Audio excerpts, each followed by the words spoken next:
কিন্তু সেটা আমরা রবীন্দ্রনাথের সেখানে গেলে সেটা শান্তিনিকেতনে জুন উৎসব, সে বসন্তী উৎসব, সেটা অন্যরকম একটা ব্যাপার। সেই জিনিসটাকে নিয়ে আজকে একটা রাজনৈতিক দল সেটাকে রাজনীতির ক্ষেত্রে হিন্দু মুসলিম ভাগ করছে। কিন্তু আমরা কংগ্রেসে বিশ্বাসী, আমরা সবাইকে নিয়ে চলার বিশ্বাসী, আমরা ধর্ম নিরপেক্ষতা জনক, আমরা ধর্ম নিরপেক্ষতা মানি, আমরা সংবিধান মানি।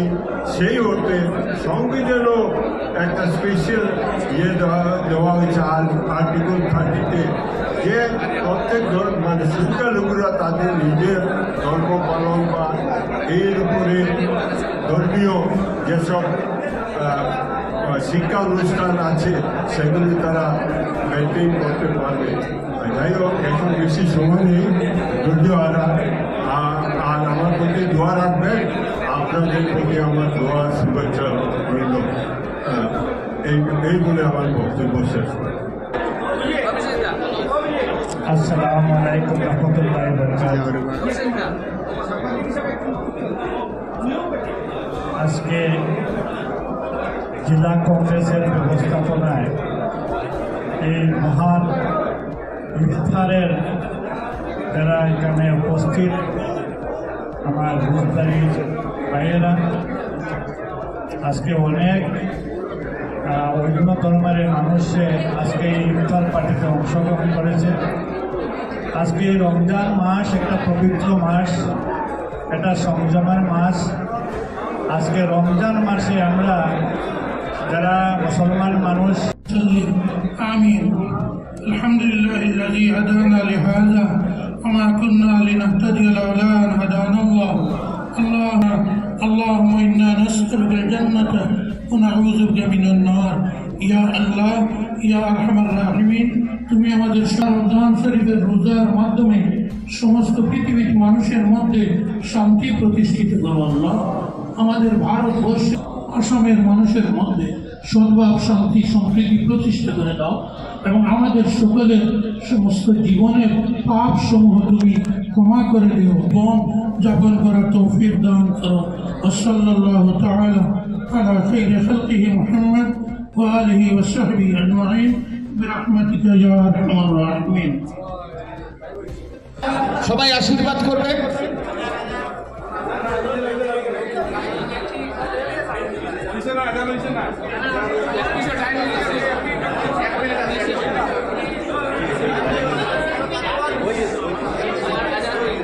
হ্যাঁ, আজান হয়ে গেছে।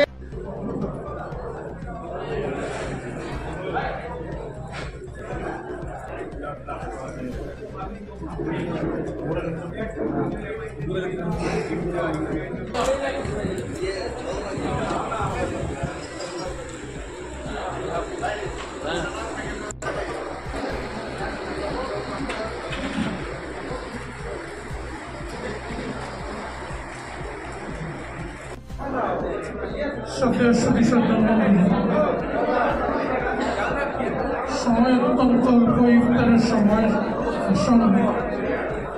আমি সংক্ষেপে বলতে চাই, রমজানের রোজা ব্রত এমন একটি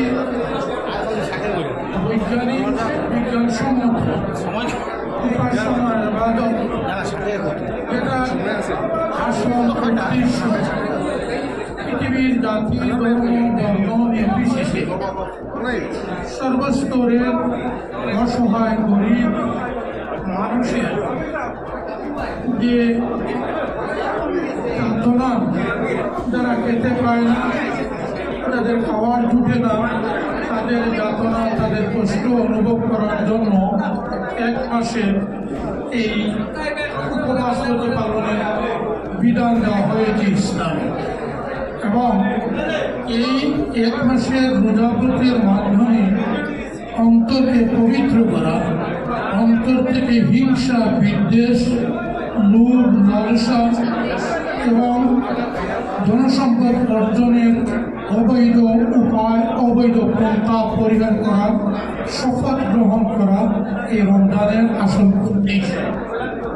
আমাদের সমাজের মধ্যে যাতে সমতা সাম্যবাদ প্রতিষ্ঠিত হয়, একে অপরের দুঃখে আমরা যাতে অংশীদার হতে পারি এবং সমস্ত পৃথিবীর সমস্ত ধর্মাবলম্বী মানুষকে যাতে এ সমান চোখে শ্রদ্ধার সহিত দেখতে শিখি এবং আমাদের অন্তর থেকে সমস্ত মানুষকে পবিত্র কুরআনে যেভাবে বলা হয়েছে সমস্ত মানব জাতিকে মহান আল্লাহ তাআলা একজন পিতা হযরত আদম, একজন মাতা হযরত হাওয়াকে সৃষ্টি করেছেন। এখানে হিন্দু, মুসলমান, বৌদ্ধ, খ্রিস্টান কারো রক্তে, দুজনের রক্তের মধ্যে কোনো বিভেদ নেই, কারণ একই পিতামাতার সন্তান। সেই ভাব আমাদের অন্তরে সৃষ্টি করে আমরা যাতে আমাদের দেশবাসী, প্রতিবেশী সকলের সঙ্গে হিংসা বিদ্বেষ দূর করার জন্য সচেষ্ট হই এবং আমাদের অন্তর থেকে এই জগতের ধনসম্পদের অবৈধভাবে অর্জনের মোহ মায়া ত্যাগ করতে পারি এবং অসহায়